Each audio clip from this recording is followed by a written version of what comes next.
Les ateliers chantiers d'insertion pour Star Eden, c'est une étape complémentaire à tout ce qui a été mis en place depuis la création de l'association en 1957. C'est toujours de répondre aux besoins du territoire. Donc là, au-delà du public jeune ou même du public qui avait un besoin d'insertion, c'était justement qu'est-ce qu'on peut offrir.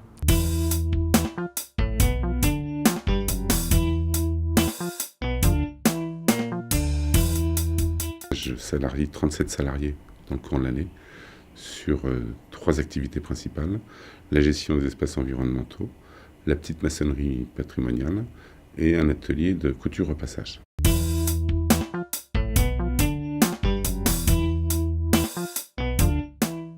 Alors nous avons 2 équipes d'espaces verts qui interviennent sur l'ensemble des communes du Pays de Dinan.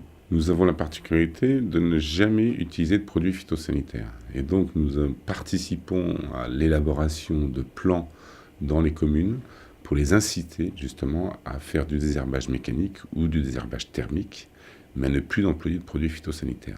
La réouverture de sentiers côtiers, le nettoyage de bassins de rétention, des travaux dans la nature en général.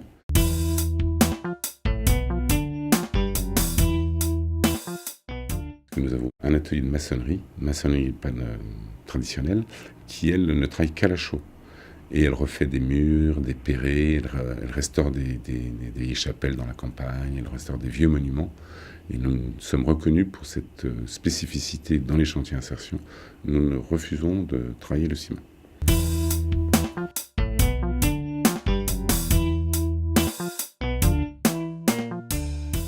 C'est un atelier qui regroupe 5 personnes, 5 femmes, et qui est ouvert du lundi au vendredi pour nos adhérents, les adhérents de l'association. Et là, en permanence, nous avons du personnel qui repasse le linge de maison et qui fait aussi de la reprise. Et nous avons aussi un atelier couture en parallèle de l'atelier repassage.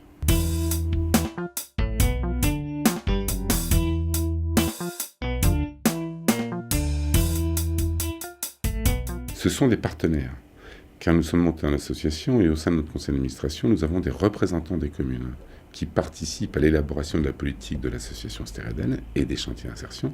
Pour une commune voulant travailler avec nous, elle est sûre d'avoir un suivi de chantier, elle est sûre d'avoir des publics en insertion qui sont réellement dans une démarche d'insertion, à un tel point, c'est que ça nous arrive même parfois que certaines communes nous fassent travailler sur des chantiers et à la fin des chantiers, embauchent certains des salariés.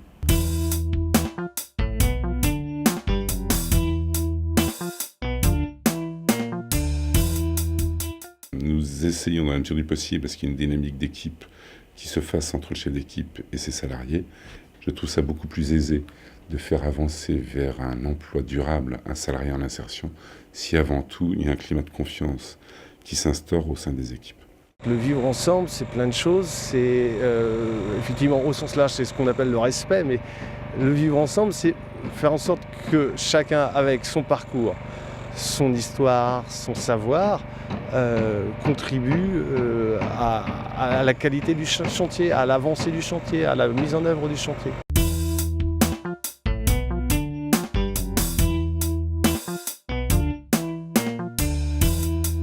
Un engagement de l'association, c'est d'essayer de permettre aux salariés qui travaillent dans les chantiers d'insertion de l'association de participer à la vie de l'association. Ça se traduit de plusieurs manières. D'une part, ils siègent au sein de la délégation unique du personnel. D'autre part, lorsqu'on a des travaux à réaliser, on va faire appel prioritairement aux chantiers d'insertion et aux compétences qui y sont développées.